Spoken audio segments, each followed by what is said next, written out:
और आपका वक्त शुरू होता है अब। अस्सलामुअलैकुम रहमतुल्लाहि व बरकातहू। मेरा मौजू है पड़ोसी।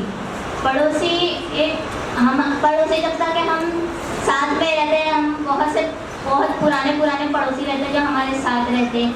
हमारे कुछ भी घर में त्यौहार हो, रिश्ता हो, शादी हो या ईद हो या कुछ भी हो, पड़ोसी हमारा साथ देते हैं। बहुत से पड़ोसी बहुत अच्छे होते हैं जो कोई भी हमको अगर कुछ हो जाए, फैमिली में कोई बीमार पड़ जाए, किसी का इंतकाल हो जाए, कोई पहले नहीं आता। पड़ोसी पहले आता है कि आपको क्या हुआ, आपको किसी के पैसे की ज़रूरत है, आप अगर किसी मुसीबत में है, कोई देखने नहीं आता, लेकिन पड़ोसी आते हैं कि आपको क्या हुआ है, आपको पैसे की ज़रूरत है, चलो मेरे पास ये। मैं अपने दोस्त के फ्रेंड से बातचीत करके देखता हूँ कि वो आपकी हेल्प कर सके, लेकिन आप इतनी परेशानी में मत रहो। बहुत पड़ोसी बहुत अच्छे होते हैं जितना मैं कुछ बोल ही नहीं सकती, लेकिन कुछ पड़ोसी ऐसे होते हैं कि मतलब सिर्फ खाने के पीछे, पैसे के पीछे, चुगली के पीछे, इसके पीछे रहते हैं। वो लोग जैसे कुछ हुआ, कुछ बनने हुआ ही पहले आ जाएंगे, बहन आपके घर में क्या पक रहा है, आप लोग क्या खा रहे हो, अरे मैं ये खाई नहीं, ये होता कैसा है।